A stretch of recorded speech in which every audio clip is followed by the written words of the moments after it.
know him from The West Wing. You also know him from Scandal and Big Bang Theory and Sports Night. I loved him on that. And he's here, though, because he had, and I saw this on social media, a firsthand experience with the exact scenario and the exact thing that Tony is dealing with at his home. How about it for the great actor, Josh Malina? Hello. What's up?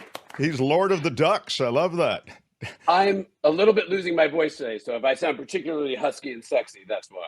Oh, I love it. I love it. Well, enough with Ukraine and Russia. Let's talk about something important. Yes, this is the palate cleanser to everything serious in the world. Tony, could you come on and explain to Josh what your situation is? Go ahead, Tony. So I went to Hawaii for a week. While I was gone, duck laid eggs. Just very show picture. There you go. 10 of them. I recognize that. Right there on the edge of the pool. Here's video. We could even look at it. Oh, here we go. Right there at the edge. Yeah. I even took video of it because, just there she is. She just sits there. And that's it. She leaves once in a while. Male isn't around that much, but there. Now, what's going to happen? She'll hatch those eggs, and then they will use your little area as a home? Yes. For 70 days, I believe, right? I can tell you what's going to happen, Tony. Now, this is the best part. Josh Malina, and I know this only through social media, it became one of my favorite things to follow. You essentially gave up your whole pool to the little...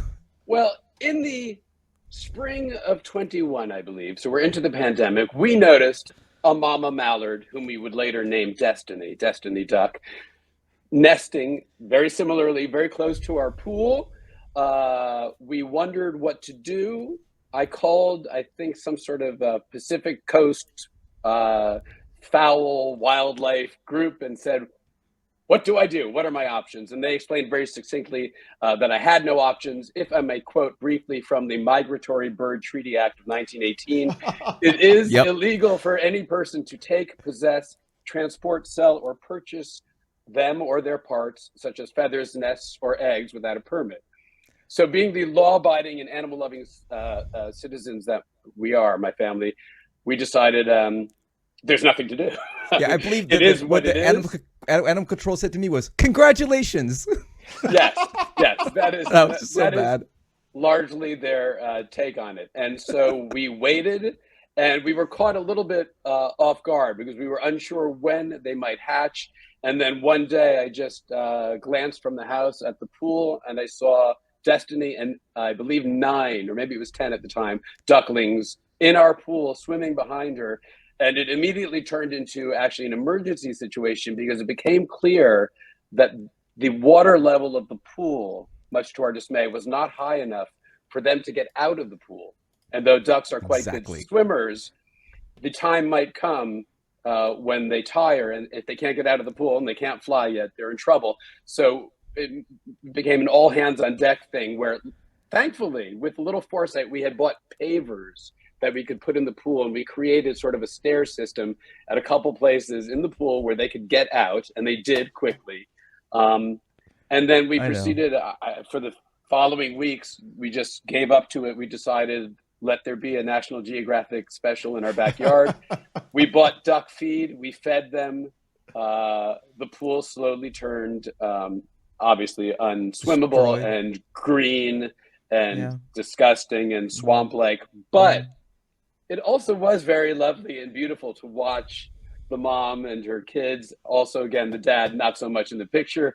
And it was great. We watched them learn and grow and run around and peep and make noise. And eventually they got really big. So there's going to be a lot of noise too, huh? Yeah, but cute great noise. Not keep you up at night noise. Very adorable duckling I think noise. Tony needs to recalibrate on this. It could be, that's why you can hear Josh speaking lovingly about how it worked out, Tony. Why can't we embrace that part? Because the pool water's like 80 degrees and perfect right now. I'd be swimming right now. It took me 15 years to build that pool. 15 years. Have you had that conversation with the ducks? Yeah. They're going to do what they're going to do, Tony. So I urge you to give yourself over to it. It will be an exercise in being in the present, Restraint. Got it. accepting that which you cannot change. This And is great. the really This bad is news, the really yeah. bad news is when they ultimately all left, we felt some sadness about it, and we took stock of our pool and our house situation.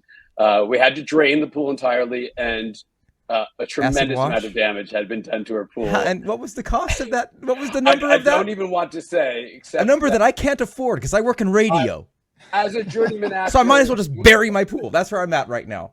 As a journeyman actor, I will say that it was not a great financial situation for me either. The pool is back up and running, and I will tell you also, once having been treated to Hotel Pool and Hotel Tony, they will want to come back the next year. Oh, they're never coming back. So they will never. You have to look into various ways you can dissuade them. We bought a floating crocodile head. Crocodiles don't work. Floating swan. Exactly. I have pictures. I already did the research on this. You have to get a giant pictures swan. Of Destiny swimming around and interacting with the crocodile. Doesn't work. Didn't work at all. I have 2 floating swans showing up today. Good. Godspeed. Good luck with that. And a pool cover. We'll see. You got one of like the solar covers. You might be a duck dad for generations to come. No. Do you? Please no. Yeah, pools make beautiful flower beds, says Robert. You're 15 years. So your start to finish time, Josh, on when you could then drain the pool and deal with the aftermath is what? 6 weeks or 2 months or what is it? 2 months. No, about a year. Oh, wow.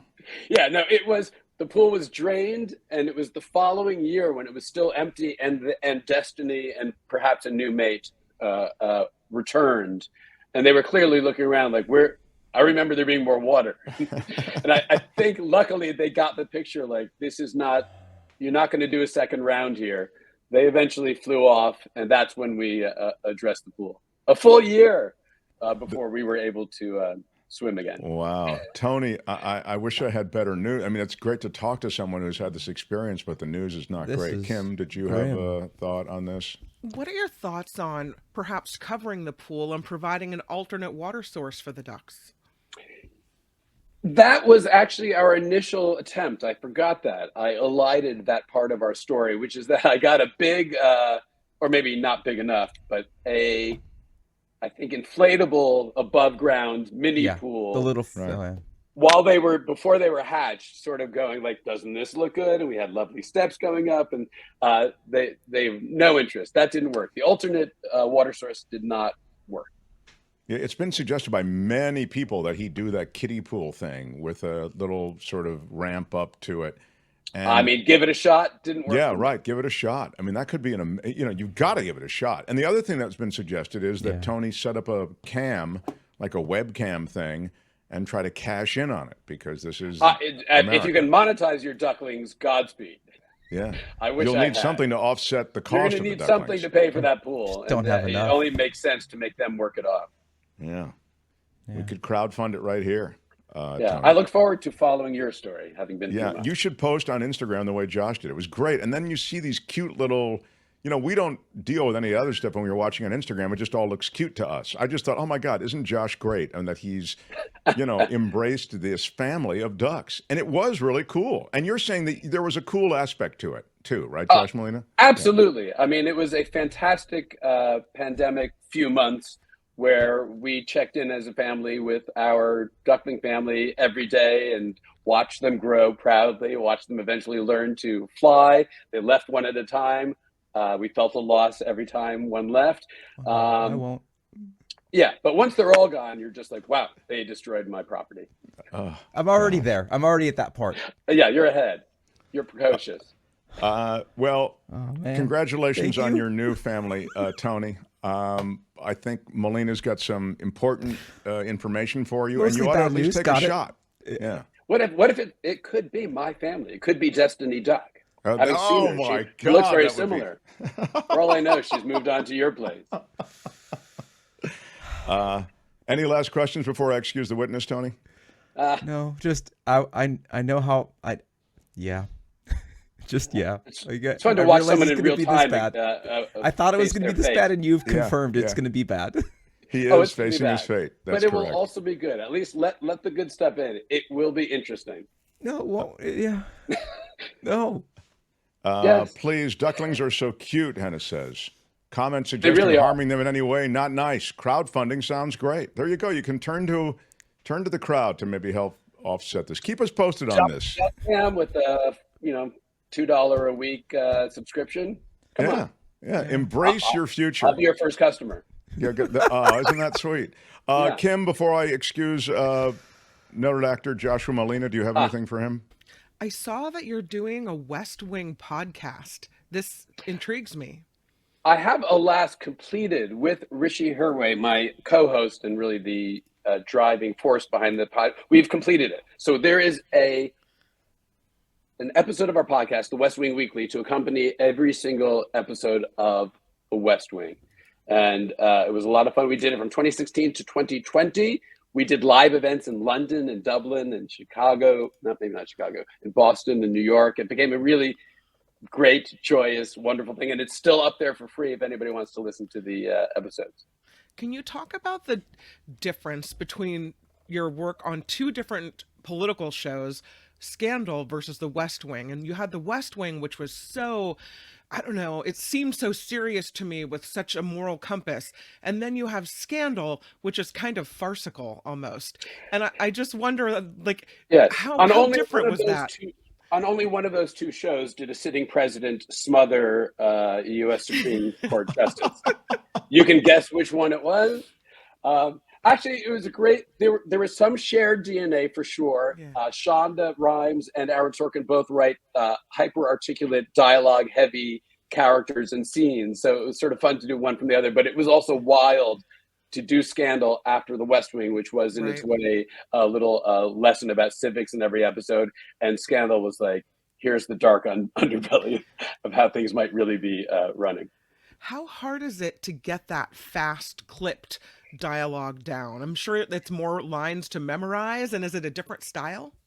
Yes, we would get a West Wing script, and prior to that, I was on Sports Night. So I grew up or I was trained in the Aaron Sorkin School of Acting, where the script is really too long for a half-hour show. You got 40 minutes of dialogue. For an hour show, you got an hour and 15. And if you don't speak quickly enough, we can't make an episode. So yeah, I took that training over to Scandal, where there was a similar dialogue-heavy Okay. script every week. But yeah, I think it was fun on The West Wing to see guest stars come in. First of all, thinking that perhaps they could paraphrase, or that they could ad lib. No. There was a day on West Wing where I had the sides, the work for the day, and we were rehearsing a scene, and there was a clear typo. I said, I have a line, and it says the. Can I just say the once? And they said, you're going to think we're crazy, but let us just call up to Aaron Sorkin and make sure he didn't mean to write the. Whoa. And so we paused for 5 minutes while he called Aaron. He said, yes, you can cut a the. And then we were about to film, and I said, did he say which the I should cut? Do you want to lose the first one or the second one? Last question, what are you working on now? Oh, you're nice to What's ask. next?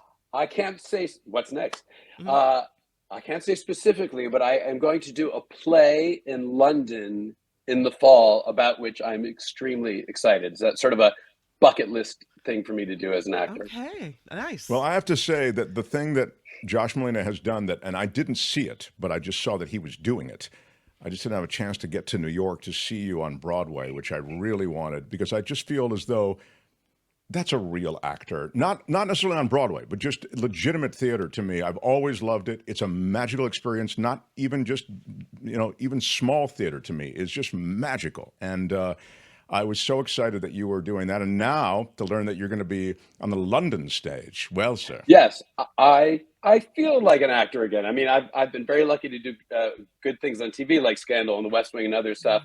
But there's nothing like doing live theater and getting to be in a Tom Stoppard in the original. Well, I took over a role, but in the original Broadway production of Tom Stoppard's Leopoldstadt was a huge bucket list item and a dream. Because as an 18-year-old, no, let me see, 1984, as an 18-year-old, I saw, because my dad was best friends with the producer, Manny Eisenberg, I went to the opening night of Stoppard's The Real Thing.